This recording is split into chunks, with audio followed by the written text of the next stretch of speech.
Okay. Our mission, Helping Parents Heal, is a nonprofit organization dedicated to assisting bereaved parents to become shining light parents by providing support and resources to aid in the healing process. We go a step beyond other groups by allowing the open discussion of spiritual experiences and evidence for the afterlife in a non-dogmatic way. Affiliate groups welcome everyone, regardless of religious or non-religious background, and allow for open dialogue. Attendance today at this meeting is voluntary, and we are here for the benefit of learning from and sharing with other parents whose child has passed away. It is understood that our discussions are intended to be confidential and not designed to replace traditional therapy or spiritual counseling. Helping Parents Heal offers a wide variety of speakers to allow parents to be informed about many possible ways to heal, to connect with their children, and to learn about the afterlife. The views expressed by our guests do not necessarily reflect those of Helping Parents Heal, and we ask that you take from their presentations whatever may benefit you personally. Welcome, everyone. Thank you, Irene. And I first want to just say that I met Vincent Genna at the Soul Summit Scottsdale, and he spoke there. He was with his wife and just one of the nicest people you'd ever meet. But also he was interviewed by Suzanne Giesman. And if you all haven't been able to hear that interview yet, please do so. As you will see a little bit later on, he's also got a show on Unity. So I'm going to go ahead and read his bio. He is from a part of the world that that is near and dear to my heart. He's from Durham right now, and I did my undergrad and grad school work at the University of North Carolina at Chapel Hill, so not very far from where I grew up. About Vincent, for almost 4 decades, Vincent has helped thousands of people around the world heal, unlock, and release their passions and purpose, and transform their lives through his inspiring radio and television interviews, dynamic and loving keynote presentations, workshops, training classes, and private sessions. An authentic and gifted psychic medium with the knowledge and experience of a psychotherapist and the big, charming personality of a showman, Vincent offers his audience and clients the opportunity for deep emotional healing, radical spiritual awakenings, and the key to make everything they attempt work. Not only is Vincent a seasoned expert in the afterlife, he is also well experienced in death, dying, and bereavement, having been a hospice clinical social worker. Vincent helped over 500 patients through their dying process while supporting their caregivers and loved ones. Currently, you can hear Vincent hosting a weekly Unity online radio show called Stopping Yourself, and see him on bloomerboomer.com television show called The Back Nine. Find out more about Vincent on his website, www.vincentgenna.com. And without further ado, please join me in welcoming Vincent Genna. How are you, Elizabeth, and everybody? Thank you so much. What an incredible honor to be here with all of you, to be invited to this. When I first met Elizabeth in Scottsdale, Arizona, it's now going on 2 years. It was a year in September. No. It was lit. I don't even know the timing anymore. Was it last year? I believe it was. Wasn't it, Elizabeth? It was I believe so. It seems like everything's going so slowly and so quickly at the same time. At the same time, you're absolutely right. And I wanted to know Elizabeth and the work that she and Mark had been doing because it is so dear to my heart. Now, I do have to admit to everybody, I have not personally lost a child. I've lost a pet. I have not lost a child. So I can't even begin to imagine the pain that you have experienced. I cannot say I understand it because I've not experienced it myself. But the empathy within me can think of how painful it can be. But I deal with a lot of people, a lot of my clients who have lost children. As a matter of fact, I've got some friends on here right now, Terry and others who are here. Thank you for joining tonight. And so I've lived pain only through them. And because we do have connection with everybody, but to feel it personally, no, I've not ever had that. So I'm talking from my experience and research more than I am talking about from my personal experience, my experience with clients versus my own. But one of the things that I do want to bring up tonight is what is brought to my attention a lot of times, what a lot of my clients come to me for. Obviously, they want to make a connection, they want some validation, they want to receive some messages from their deceased son or daughter. They also want to know why they aren't feeling them as much as they would like to, why they aren't seeing them, why they don't appear, why don't they appear to me? Why in the beginning, when they first passed and transitioned, I was able to see them, but I can't see them now. No, that's a big question, is where have they gone? You know, all of that. So a lot of times I even teach classes for people to become intuitive and psychic and mediums themselves for the purpose of making those connections with their deceased loved ones and with their deceased children. Other than the class, I can explain why it happens, and there's a lot of different theories and a lot of mediums have different experiences and receive different messages. But what I have received is this. When we first transition, right? Yes, according to some people who have had near-death experiences, they talk about these unbelievable expansion type of feelings, this sense of peace, this sense of being part of something bigger. I mean, Eben Alexander, I worked with him. Anita Morgiani, I haven't worked with her personally, but read her book, and they always talk about this incredible expansion that they feel. And you got to remember that these are people who have just been maybe pronounced deceased for a few minutes, not like weeks at a time, and then they come back and report all of this. So most of the information that we receive as mediums are from spirit. Right? That's the only way that we can get this information. Some of it is definitely intuitive, psychic, and the other is direct communication. But it all amounts up to a faith anyway and a belief in what you're getting. It's not written down anywhere to go, okay, this is what happens.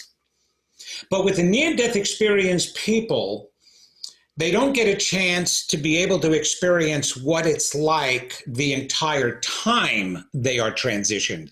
Again, only that short period of time.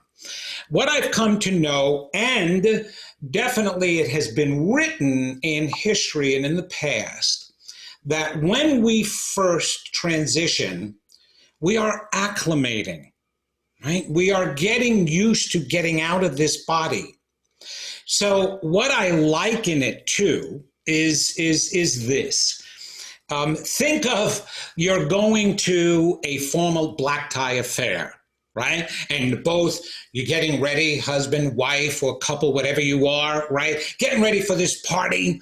You know, ladies, you're getting yourself all really nice and dolled up and dressing. You get that Spanx on, you know, making sure you're pulling the belly and it's so nice and tight and pulling you in. Guys, you're getting ready and you're putting on that Spanx, pulling in your big gut that you have maybe, right? And you get the shoes on that are tight, but they make you look good. The shirt, the button up, the dress, those spikes and heels, oh my gosh, they're so tight. And you're all, you know, ready to go, and you go to your party and you're enjoying yourself. Oh, you're having a great time. And then hour 2 goes by, hour 3 goes by. Oh my gosh, I shouldn't have had that extra piece of cake. The Spanx isn't even holding that in anymore. Oh my God, and you're feeling so restricted kid, right? And you go home, the party's over, and you toss off the shoes, and then you take off the shirt, and the ladies, you're peeling yourself out of your Spanx. Guys, you're asking your partner to peel you out of the Spanx too,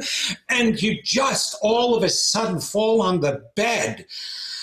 Oh my gosh, so released, so expanded again, right? That's the initial feeling of leaving here. That's why the near-death experience people define it and describe it as this expansion, this release. Because it is. It's like getting out of that formal, restricted, limited physical body. This is the formal suit that we are wearing here, and it's limiting. And we are unlimited beings, right? And so you feel that. But what the near-death experience people cannot explain is what happens Monday morning after the weekend has gone by. There's work again. There's things to be done. And so as a soul, you initially feel that expansion when you leave your body behind. And so you're acclimating to that. And Monday morning could actually be 40 days away, 3 months away. It doesn't make a difference because there's no longer time on that side. But you're getting used to, hey, wait a minute. I don't have this restriction anymore. I don't have this body anymore. Hey, wait a minute. They don't see me anymore. My loved ones, my mom, my dad. Holy cow. They're there. Hey, I'm here. And so in the beginning, especially when they first transition, you hear reports from so many different people and parents that they saw them, they felt them, they were in their dreams, they hugged them, they knew they were there. I saw them at the foot of my bed. Whatever the experience is, I heard him. And it's because they're hovering in the earthly plane for a while, for a little while. And it's not because of you. There's a lot of parents that turn around and go, oh, is my grief keeping my son here or my daughter here? I want them to move on. No, your grief is not doing that. They're grieving too, just so that you know, okay? We were told by a very wise person over 2,000 years ago that the kingdom of heaven is within us. It's not a place. It's within us. So we would love to think maybe that we let go of everything, we get to the other side, it's hunky-dory, beautiful, wonderful, nothing to worry about ever again. No, that's not really true. There's work to be done. We'll talk about that. But when you do leave, you see the big picture. You're like, wow.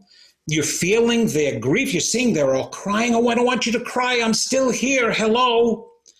So they try to make their way in as much as they can. Now, while they're in that dimension, they're not alone. They are not alone.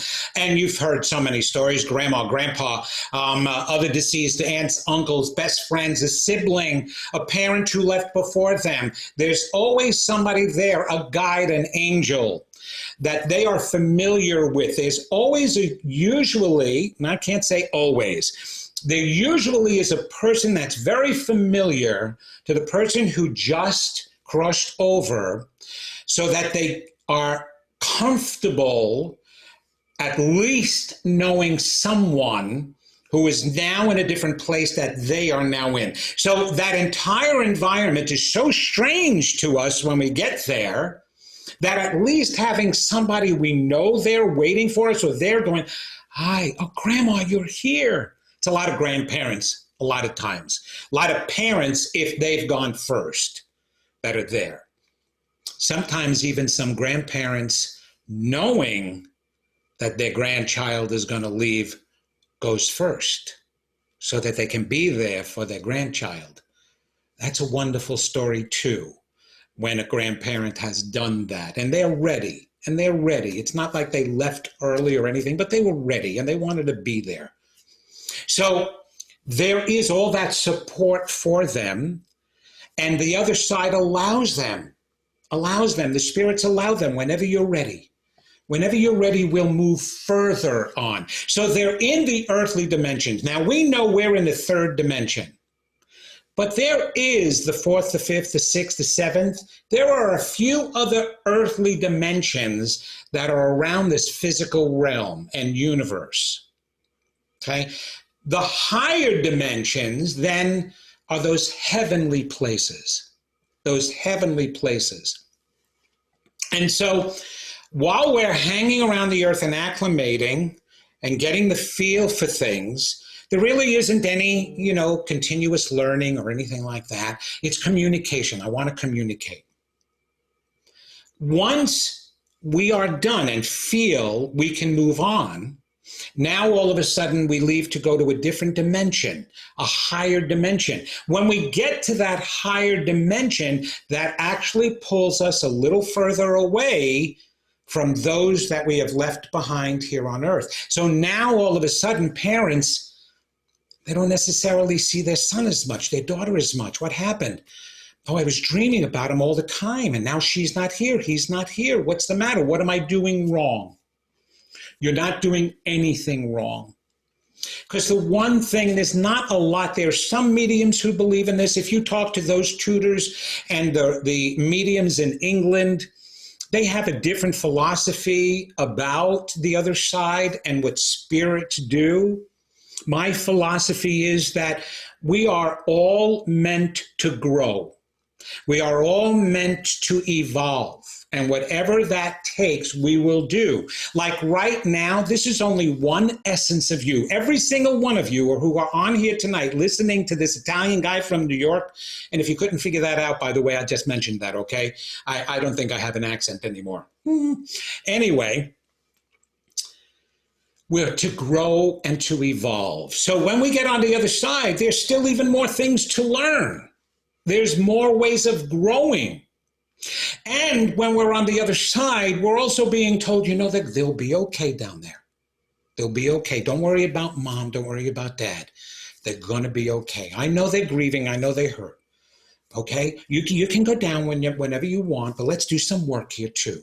Let's do some work here. So they're working and they're growing on the other side. And you can feel that and experience that because when they do come back, they may come down and express themselves, and maybe some messages that you receive from mediums, it shows that they've grown, they've changed, they've learned, especially those who have had traumatic pasts or negative pasts or suicide that crossed them over, right? And they're dealing with all of that. And you hear them growing when they're giving you the messages. We don't retain that anger and that negativity because the other side is filled with nothing but love. Here we have a hard time with that love because of all the negativity that's around us, other negative people, negative circumstances. What's happening now with the coronavirus? What's happening now with all the protests that's going on, right? So we have that negativity here. They don't get any of that.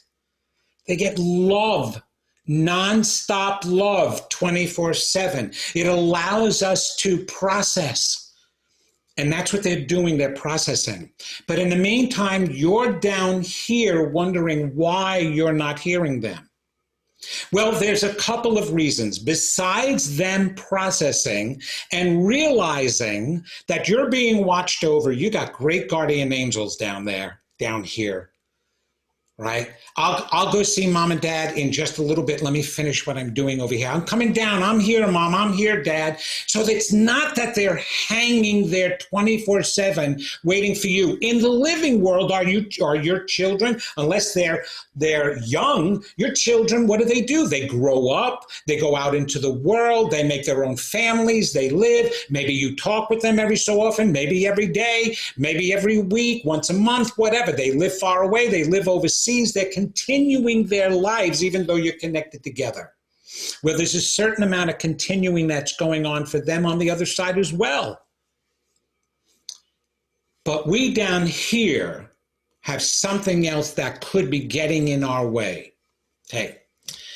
I want to explain to you there's only one channel. When you have heard mediums, psychics talk about that channel, clearing the pathway to your higher self, to your soul's mind, to your intuition, even a medium opening up their channels, right? It's only one. I want you to remember this and think of this from now on. There's only one channel within you. And that channel, believe it or not, resides in the energy of your heart. It's why we feel everything with our hearts. We feel love. Where? Here, physically, as well as emotionally. We don't feel it here. Your temples don't start tingling when you feel love. You feel it here. Your heart starts beating faster. Same place you feel heartache, here. When you're angry, tension builds up here. Why? Because that's the channel that connects your conscious human mind with your unconscious soul's mind. Even though the intuition can come through the gut, it has to be brought up into the heart to be felt. Okay, so now think of that channel, kind of like a hose, a tube, whatever you want to think, a tunnel, doesn't matter how you imagine it. And now understand, every positive feeling opens up the channel. Every negative feeling closes the channel, no matter what that negative feeling is. Now, of course, we can understand love, right? You open up the channel. I help my students when I'm doing classes that not only do I teach them techniques on how to become more psychic or how to become mediums, I'm also working on them clearing out that channel. What bogs down that channel? Issues, repressing negative self-feelings, repressing anger, resentments, frustrations. Okay, that all fills that heart space, that channel. It's only in one place right here. It's not like you can store it away and open this. No, it's going to close this. Now, it stands to reason that there's going to be anger. There's going to be frustration with so many parents who have lost a child, maybe you right now, that are holding on to anger. It's understandable. However, you have to also understand that shuts down the channel too. Grief. Grief is very natural. It's very understandable. And it's very normal being in this physical world. And grief comes in many different ways. Sometimes we hide our griefs by getting involved in certain things, by distracting ourselves with other activities that we do, or volunteer time. I know a lot of parents, when they lose a child, they'll go on a journey, and a spiritual journey as well. But now they want to help. And that's doing all wonderful things, but that doesn't necessarily mean that there's any less grief within them. We suppress a lot of feelings. It's what the brain does and the mind does to help protect us. So we don't always know what's going on inside there. 95 to 98% of the entire human mind is in unconscious awareness to start with. 95 to 98%. So when people say they know what's going on inside, no, it's really hard to know what's going on inside because it's an unawareness. And there's a lot of things happening by themselves. And the brain has this function of protecting us. So it will suppress grief. I'm sure you've seen people who've experienced that suppress, and you're looking at their life and you're going, wait a minute, they should be more upset than they're showing. They're not showing that they're upset. They're not allowing themselves to feel it. So yes, everybody experiences grief in a different way. It doesn't necessarily mean it's in a healthy way. So that can suppress and that can close. As natural as it is, it's hard to feel grief and open up that channel and say, oh my gosh, I feel you, son, you're right here. I feel you, daughter. So you take the time to grieve. Allow yourself to grieve. And then in your moments where that wave has passed for a bit, that's when you do your work, your internal work of clearing the channel. Now, the benefit of doing that internal personal work is 100-fold.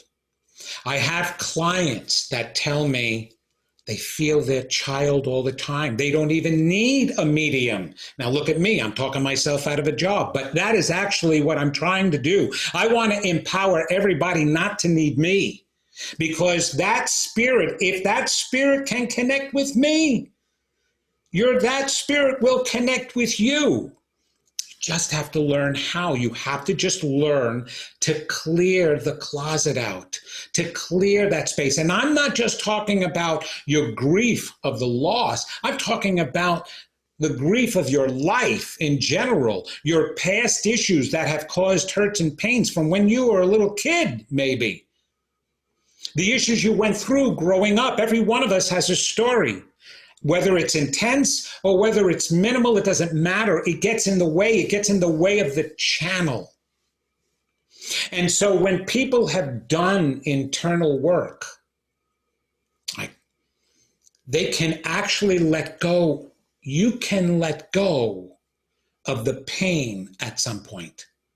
Because then what happens, it immediately switches.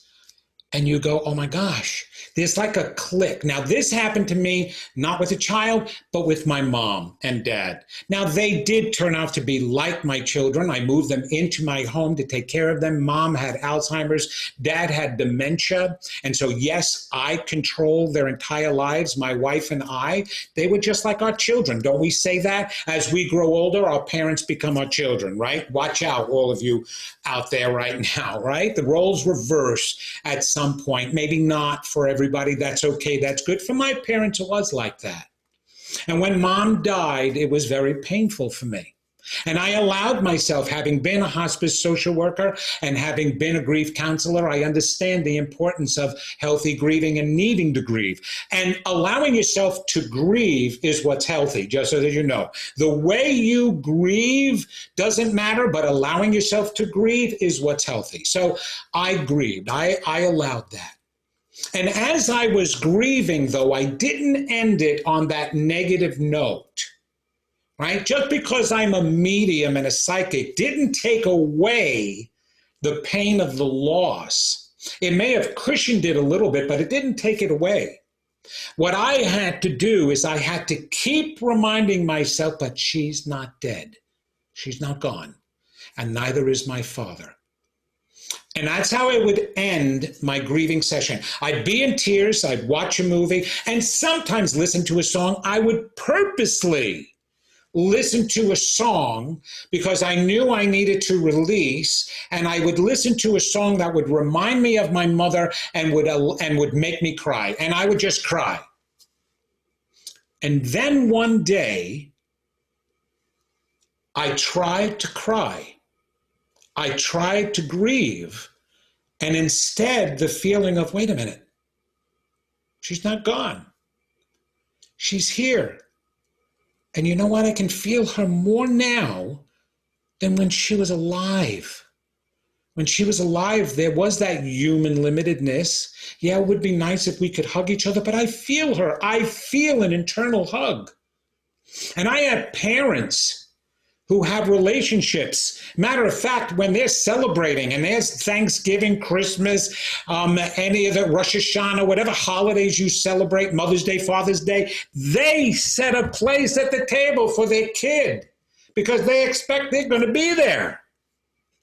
And they talk about them. They keep them alive. If you keep them alive, that energy, that spirit can come to you. You're opening the channel in your heart. But every time you think about them and you feel bad that they're not here, or maybe you couldn't help them, maybe you feel guilt, maybe you feel anger, resentment, frustration, that channel will close. As natural as the emotion is, when it comes to the spiritual realm, those emotions can work against us. Whereas love opens the channel, and you got to feel it more. It's not a loss of love. It's a transitioning of the way you feel that love. Now, there's so many different stories out there of you who've experienced so many things with your children, wonderful things, heartfelt stories. It's all fabulous, some of the information that comes through. The validation comes through, right? And we all feel great. Now, here's what I'm going to say, which is so funny for all the mediums out there and for everybody who's listening. It shouldn't be a surprise that you get that validation. I know it's wonderful, but it should be more like, yeah, okay, yeah, that's right. Yeah, he rode a bicycle. Yeah, it was really funny. Oh my God, he got into a fight with his brother over that bicycle. I hear you, you're here. I know it. It should be so accepted, so understandable that yes, they are alive. When you're thriving for it, when you're starving for it, when you need that validation, maybe you're not feeling as much as you can. And I'm giving you the opportunity and ways that you can open that channel to feel more, because it's not imagination that makes you feel your child. Because that's the other thing. That's the other thing that parents will say to me. Oh, I smelled my little girl. She always had this fragrance, and I knew she was around because I smelled her. Well, at least I hope I smelled her. I hope it wasn't my imagination. Maybe it was my imagination. And you talk yourselves out of the signs and the signals that we get all the time. When you talk yourselves into them, they appear more. That's what I teach in my class. If you want to be a psychic or a medium, you have to honor what's coming to you. And the more you honor it and believe that it's real and it's truthful, the stronger it becomes, the stronger it gets. The information becomes louder. The messages and the signals become louder. They become more meaningful. You'll almost feel like you bumped into them on the way out the door. Wait, Joey, is that you again? Dang, would you step aside if you're going to come visit me? Just stand aside. Don't stand in front of me. It'll be like they're real. Yes, that can happen. It really can. That's what I would love for all of you to be able to experience. I know you want to experience that. And you can. Just opening the heart more. You'll hear your name. How many of you had your name called out? Hey, Mom. Hey, Dad. Don't talk yourself out of it. Now, fathers have a harder time at this than mothers do. Why? Because they're men. Men aren't as connected with their emotion. Now, that's not everybody, and I know that there may be some men on right now listening to this, and you've opened up and you accept all of this, but it's the same reason why that demographically more women seek out mediums and psychics than men do. Okay, it stands to reason. They have a more difficult time being in touch with their emotions. So what does that have to do with feeling their son or daughter? Well, that's all right brain stuff. Your intuition, your emotions, your creative side, your nurturing side are all in your right brain. Your reasoning side, your thinking side, your risk-taking side, your strength side is in your left brain. So if you get into your left brain, you are not going to be able to feel if you get stuck there. And a lot of dads get stuck there, but it doesn't mean they don't hurt. Well, here's the other thing. They can't deal with their hurt the same way. Moms are different. Moms are women.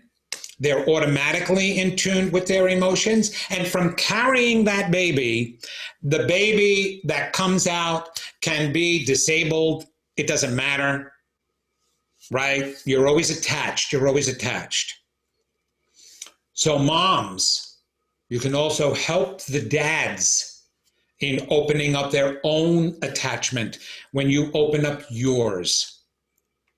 So I'm not saying don't grieve, but I'm saying try to do something more than just grieve. Don't leave it as the negative feeling of loss. End the feeling with, I haven't lost them. They're still here. And I will feel them. Open that doorway and that possibility. And understand that the moment you call upon them, that's the greatest thing about spirits. There's no time and watch, right? Over on the other side. It's all relative, just like Einstein said, right? So it doesn't make a difference. Oh, wait, I'm right in the middle of class and mom is calling me. Not like down here. Yeah, we got our phones and we got mom. How are you doing, honey? Like right now, because school started and there are some kids at, on campus. How are you doing, honey? Is there any COVID virus in your dorm yet? It's like, right? You can't do that here. Though, I know that there are some doctors right now and some scientists right now working on a phone to connect to the other side. Well, I can see that Apple phone going on for sale for millions of dollars. Holy moly. And that will be an app before you know it. They got every other app on here. They're going to have an app that you can text to the other side. Why not? But you can text to the other side now. You don't have to wait for the phone. But it is called belief. It's called faith and belief. You must have it. You must have it to know, not just because we're saying so, not just because of validation that I can bring through or that any other medium can bring through, but because you know it, because you feel it, because you experience it, because when you're thinking about your child and memories come in, assume they're there. Especially when the thought is out of clear blue. You're doing your shopping. You're at the supermarket. You're squeezing melons, and all of a sudden, you start thinking about your daughter, your son. Out of the clear blue. You were getting fruit. And now all of a sudden, you're thinking about your daughter and your son. Why? Because random thoughts come through the brain? Yeah, there are some random thoughts, but don't chalk everything off to random thoughts. They're not. They're messages. They're communication. They are there. Hey, hello. Just say hello.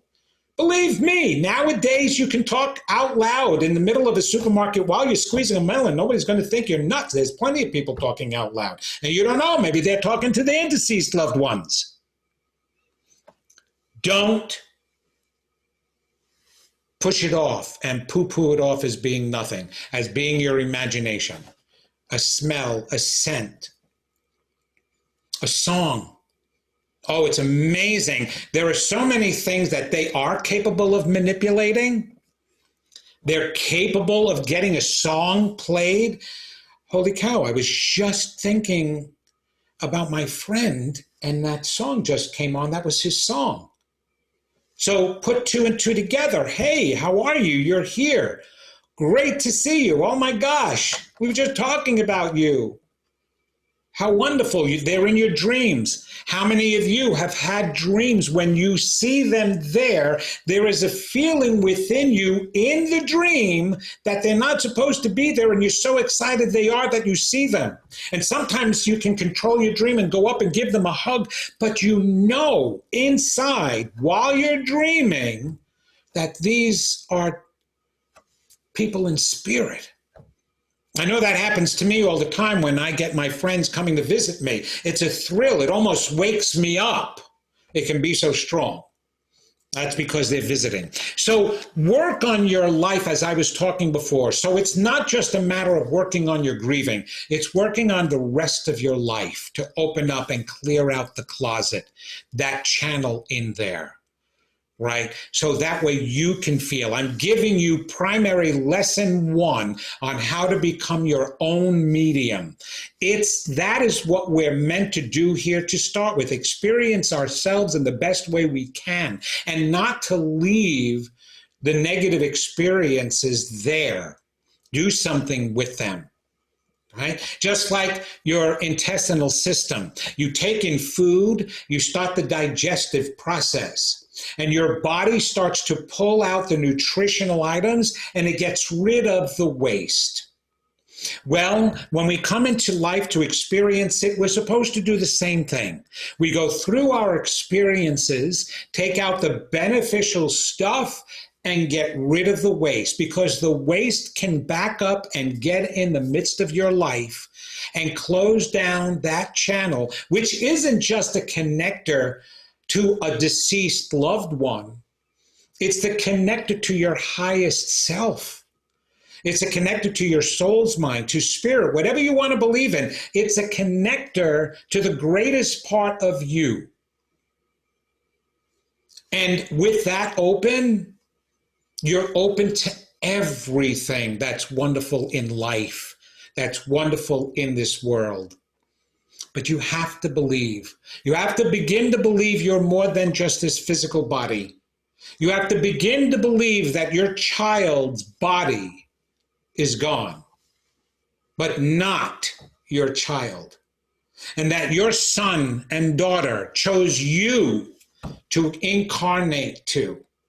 For whatever purpose that it had, for whatever plan it may have had, for whatever it may have gotten caught up with that wasn't part of the plan, it's still, he or she still chose you to be part of.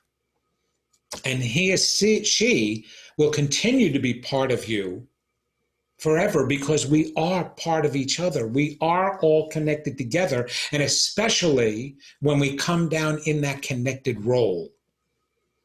And maybe there is some work that you can do because of the experience. And your son, your daughter can help you with that. And they want to help you.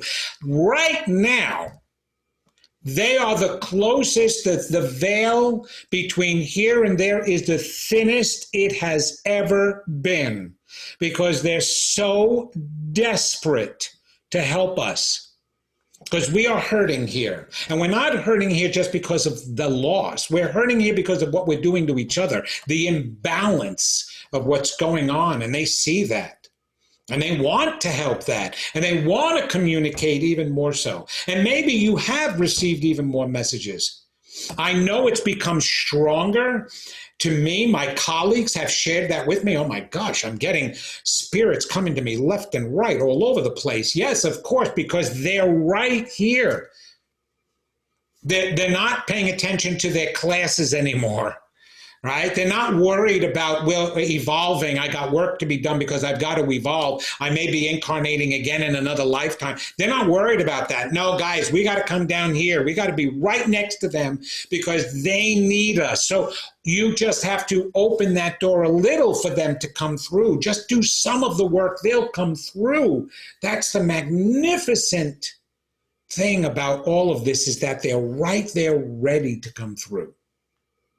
Now, I want to be able to answer questions as well for any of you that are listening that this may bring up. Maybe you've done some of this work before, but assume this. If you are on tonight's call, there was a reason why you needed to hear this. I always, whenever I take a class, there may be some information that I've heard before, coming from somebody else, whatever, may sound the same, but I always turn around and say, if I meant to hear that, I meant to hear it for a reason. Maybe it's to reinforce what you already know. Maybe it's to make you think a little bit more. Maybe it's to bring to the surface some of the feelings that you can help to clear out, to open up the channel more. Whatever it is, you were meant to hear this tonight. And I believe you were meant to hear it because you are meant to have the greatest connections and not feel the loss of them, but to feel the gain of them on a higher level. Think about this for a moment. Yes, parents who have their children here can experience different things with their children. They can experience their children getting married if they were young when they passed, or your that didn't pass, but if your children were too young to get married, right? There are those parents here who get to experience that. They get to experience possibly grandchildren from them. They experience worry. They experience frustration. They experience arguments.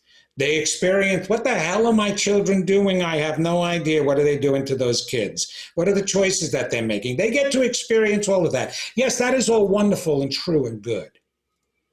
And we grow and we learn from that. Now, I'm not saying, and don't get me wrong in me saying this, it's not that you're luckier than them, but think about the level that you can go with your child now. You can go above the human level. You can have a connection that you can't have while they're still physical. You can have a different relationship. Yes, I know.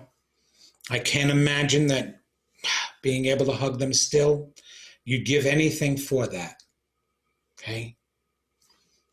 Give anything for this spiritual connection with their souls. Because not only will you then get the stimulation of the physical, but you'll get the stimulation of your soul by connecting with them. You'll get the stimulation of understanding what true unconditional love is. Yes, you are different than those parents,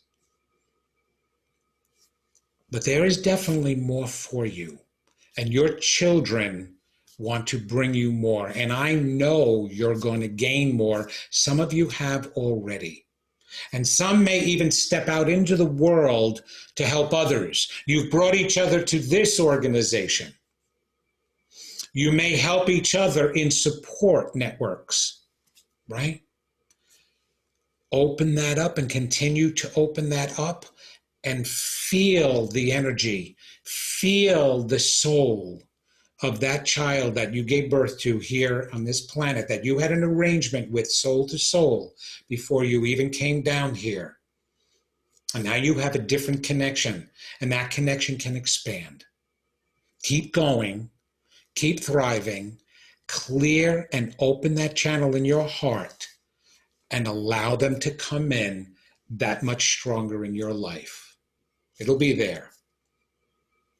Thank you for letting me share tonight, and I'd like to open it up for any questions now. So Elizabeth, Irene, if you hear of anybody raise their hand and ask a question, Yes. go ahead. Vincent, I just want to tell you, first of all, there are things that are being said in the chat box right now. Let's see.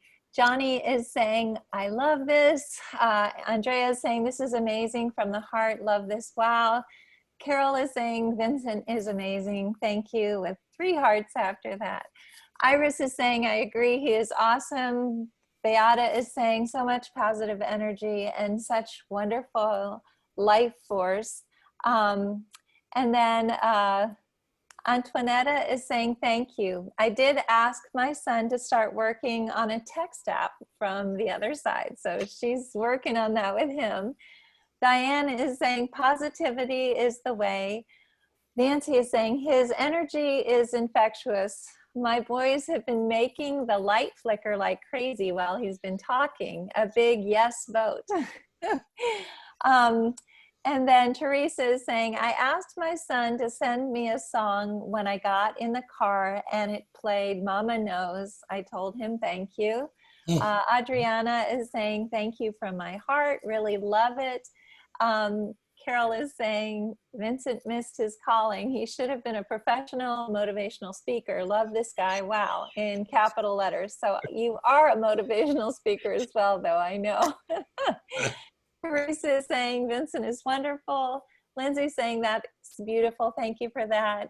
Andrea is saying, our higher self is so important to remember. Claire is saying, a wonderful message. Thank you. Jenny and Dave Lyle are saying, this teaching is so good, clearing our heart channel. Thank you. Natasha is saying, this is exactly what I needed today, with a heart after it. There's a question here. Lindsay's saying, I talk to Mikey all the time and heard I also need to listen. How can I listen better? Okay, that's an excellent question. How can you listen better? First, pay attention to how do you listen in the living realm, okay? How do you listen to other people? Are you intentionally focused on what they have to say? Are you believing that they have something positive to say? Now, a lot of times it's the same thing as prayer, right? when I'm talking with my higher guides or spirit, because I talk with spirit, I talk with the angels, I talk with all of them, right? And I asked them, I said, what's the trouble down here in people communicating with you? And their primary answer is they talk to us, not with us. They don't expect to hear an answer. I want you to examine whether you truly believe you're going to get an answer. You could be talking. We do it all the time. We even communicate with people in the living thinking we want to hear back or that we're going to hear something important back when we're not paying attention to it. Ask yourself that and meditate on it. Deep down inside, do you know that your child can answer you back? That's number one. Number two, how do you know he hasn't already? Look for the answers. So expect it, believe it. That belief part is the most important part. Okay? Keep asking, don't stop. Right? Because they want to know also, Mom, do you really want to hear back from me? Do you expect to hear back from me? Do you believe it? Or will you talk yourself out of it if I tell you something? Right? So ask yourself all of that, meditate on it, even write down your question to him, and go within and make sure there's nothing blocking your belief about receiving an answer back. Okay? I hope that helps. That's beautiful. We have just a few more minutes. Tammy is asking, what do you mean by do the work? I must not have heard what the work is. Could you maybe just do a resume of what that work is that people need to be doing? Oh, it's what we're supposed to be doing our entire lives that we're here. And that's such a profound question for everybody to understand. The work is all personal, inner work. Now, way back in the 70s and the 80s, the psychologists coined it as inner child work because they knew that most of the damage within humans was caused when they were growing up and all the messages that they received from the environment. Let's face it, we've been off track for a very long time, okay? Children are not supposed to hear no. No, you can't. No, that's wrong.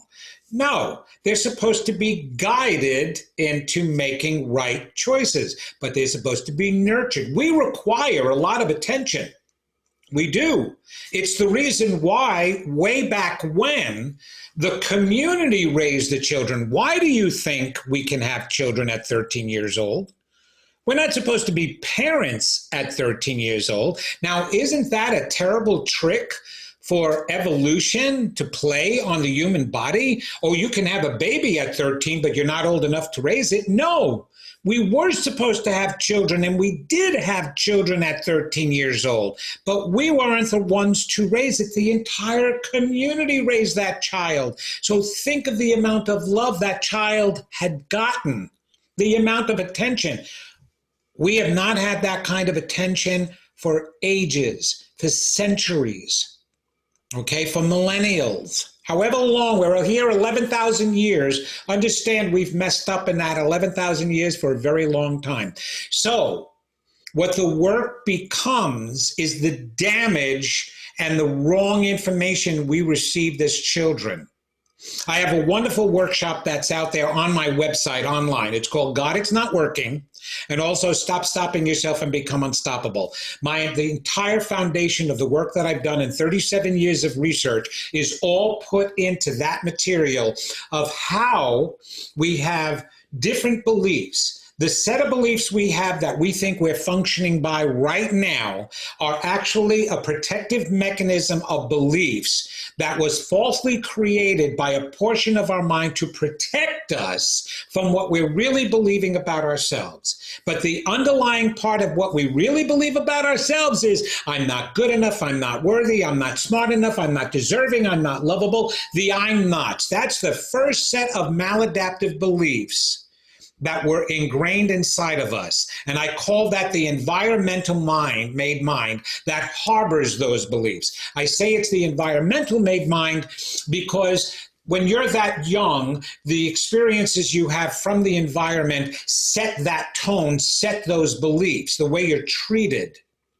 Okay, set those beliefs. And then when you become an adult and your brain has developed a little bit more, it now creates defense mechanisms. What is it defending itself against? It's defending itself against those set of beliefs that are so painful. So it will create a new set of beliefs that hide and shield the original set. But because we're manifestors and we have power and we're connected to something greater and a higher force, we're not creating from the set of beliefs we think we are. We're creating from that unconscious set that was ingrained in us when we were children. That's why we're not manifesting what we want. So the work that I talk about that is getting in the way, one of the defense mechanisms that's stopping you from understanding what you're really believing. For example, person who just asked me, I'm talking to my son all the time and I'm waiting for a response back, but I'm not hearing it. How can I hear better? And like I said, you may think you believe that he's going to respond back, but maybe deep down inside of you, there is a hidden belief that you don't believe that. You don't believe you're good enough to hear from him. You don't believe you're worthy enough. Whatever the case may be, when we are not manifesting what we want, it's because of a deep down unconscious belief that's getting in the way. The work is go in to face and find those beliefs. I can't explain that in just 2 minutes, but it is internal work. It's a willingness to want to know what's inside. I want to see all my blocks. 37 years I've been working on my blocks because when I was younger, I was the bullied one in school and I was tormented. I was chased every day coming home from school. When they caught me, they beat me up. They shoved me in lockers, flushed my head in toilets, peed on me, spit on me. Then when I got home, because my mother was sexually molested by her brother until she was 13 years old, she used to beat me. She had OCD, obsessive manic depressive disorder, anxiety disorder, all those disorders, she took them out on me. Then I was sexually molested by my babysitter until I was 13. And of course, the parish priest was taking care of mom. So I had all of those hurts. Now, my story may be more intense than most of yours, but there are worse stories than mine. That created blocks. And I worked as best I could on clearing those blocks so that my channel would open. And those blocks are about me loving me. That's what those hurts cause. They stop you from believing in yourself, recognizing who you really are, appreciating who you are. I can tell you that so many of you parents that have lost a child are blaming yourselves. You're holding on to guilt. You're holding on to, what did I do wrong? What could I have done better? Maybe if I did something different, he or she would still be here. You're attacking yourself. And we do that. We did that since we were kids. Why?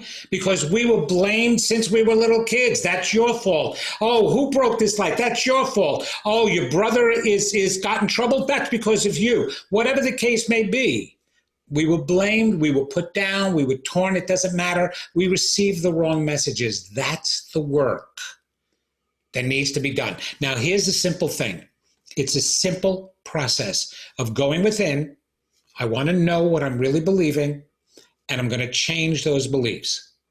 It's the practice that's difficult because we get into a habit of ignoring all of that and pushing it under the carpet. What you see happening in the world around us right now is all the stuff that was swept under the carpet and hidden coming to the surface. All of those feelings, all those anxieties, all those angers, all that anxiousness has always been in there. Even within yourself, bring it to the surface and it will be released. That's the work to do. Thank you, Vincent. That was beautiful. So many people are saying, bless you. Thank you for sharing this with us. Bless you. And we also have a lot of people who are asking how to take your classes. But before Before we finish up, I have one last question that I think is very pertinent to exactly what you were talking about. Suzanne is asking, what do you think of trauma actually helping us to open up more? Trauma helping to open us more? I will tell you what I believe about that. Yes, we have actually made plans in our previous lifetimes. Like I just told you my torments, I actually believe that I made arrangements and a contract with other souls to go through that in order for me to become the spiritual teacher I am today. We will choose trauma beforehand. Proof of that. Think of the students going to school right now, colleges, right? How many of them feel so gung-ho they double major? Oh, they want to do it in a shorter period of time, so instead of 4 years, they're going to do it in 2. And they jam in the courses, they jam in the classes. And then once they start, it's kicking their butts, and they can't deal with it anymore. Maybe some of them even drop out, change the programs, whatever. Now, that's what we would do in a limited world. Can you imagine what we would be willing to take on when we're in the unlimited world? Yes, we do take on trauma intentionally with the idea that it's going to open us up. Now, let's say we didn't choose that and we just go through trauma. Well, guess what? You don't need trauma to open you up, but we use it because our souls know we're unlimited. Our souls even know that the greatest trauma that we go through here on this earth is an illusion. It feels real, but it's an illusion.